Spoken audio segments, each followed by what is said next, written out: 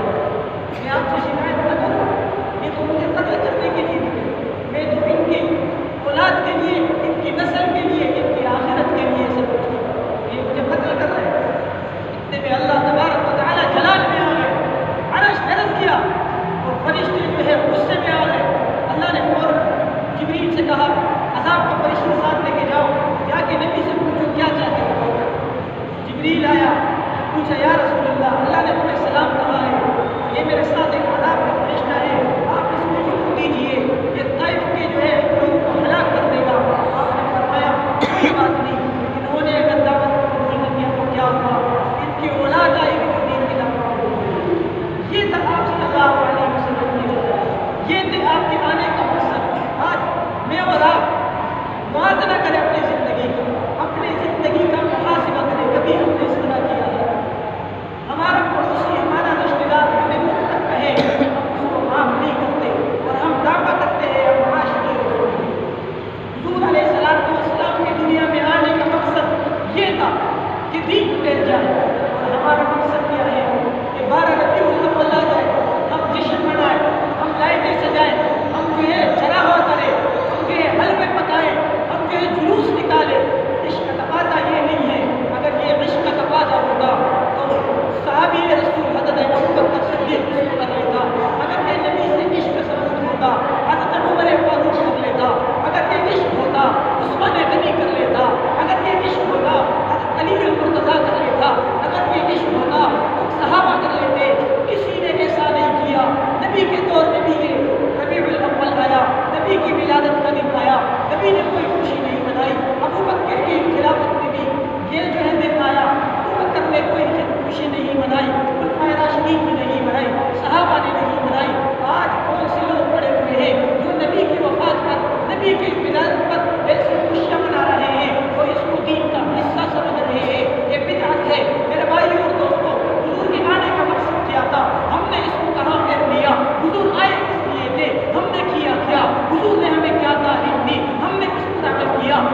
یہ تھے صحابہ کی سیرت۔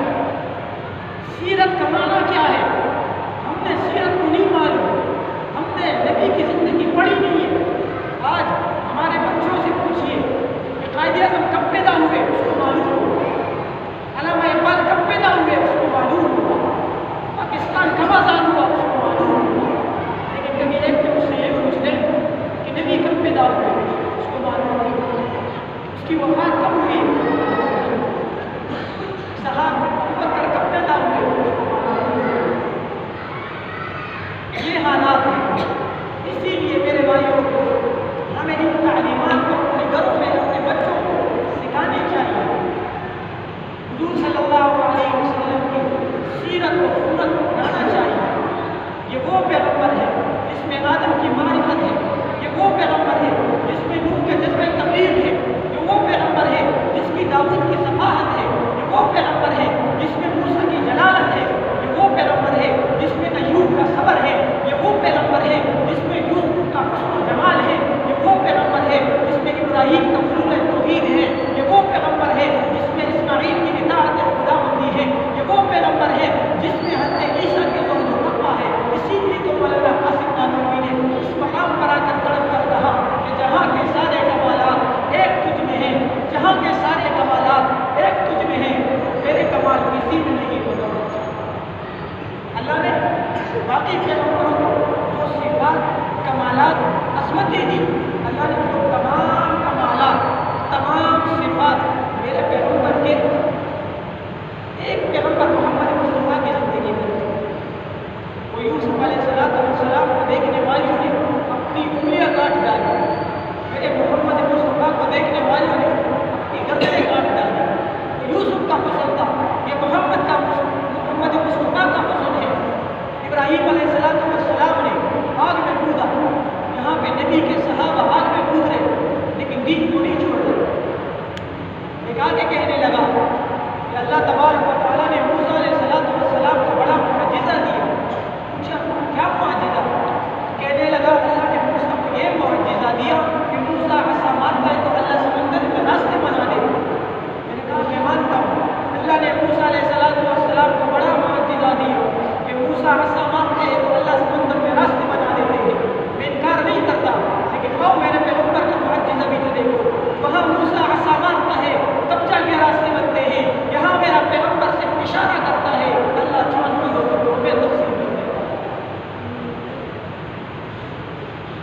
میرے بھائیوں حضور صلی اللہ علیہ وسلم کا عالم، حضور صلی اللہ علیہ وسلم کی ذات اعلیٰ، حضور صلی اللہ علیہ وسلم کی صحابہ اعلیٰ، حضور کی امت اعلیٰ، اس امت کو اللہ تبارک و تعالیٰ نے فرمایا کنتم خیر امت، بہترین کیوں کہا؟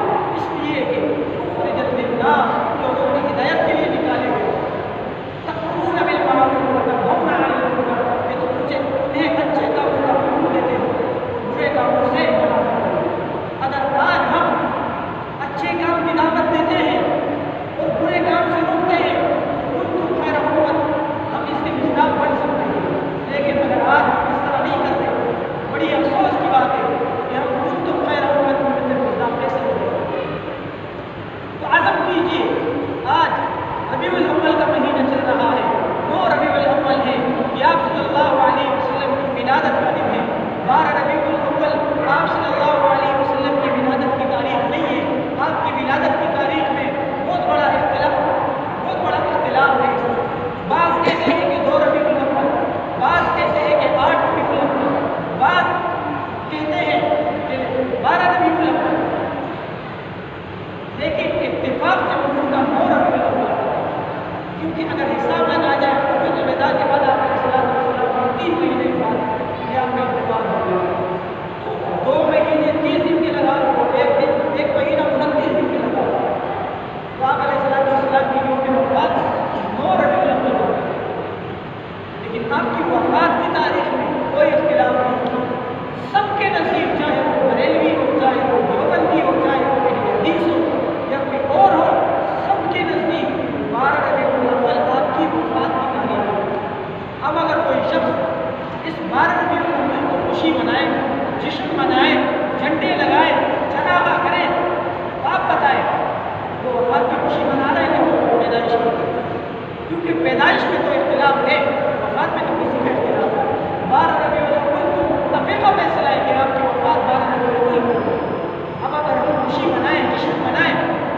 بتائیے آپ کی وفات کا خوشی مسلمان عاشق رسول کے بھی آپ علیہ السلام کی وفات کا خوشی منا سکتا ہے؟ اس بارے میں اپنے بچوں کو پتا ہے۔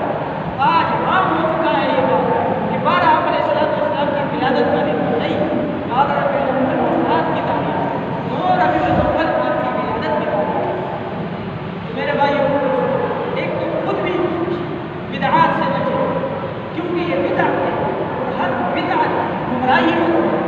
حضور کے فرمان کے مطابق ہر بدعت گمراہی ہے۔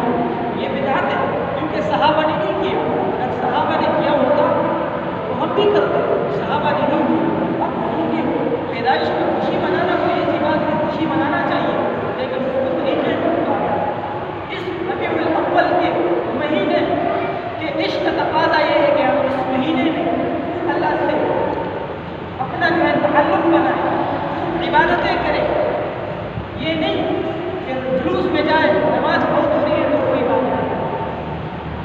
میرے بھائیوں، اس بات کا خصوصی اہتمام اس ربیع الاول کے مہینے کو حضور صلی اللہ علیہ وسلم کے تمام سنتوں پر ہم عمل کرنے والے ہیں۔ اللہ تبارک و تعالیٰ سے دعا ہے کہ اللہ تعالیٰ ہم سمیت سب مسلمانوں کو ان تمام باتوں کو سمجھنے، اس پر عمل کرنے کی توفیق عطا فرمائے۔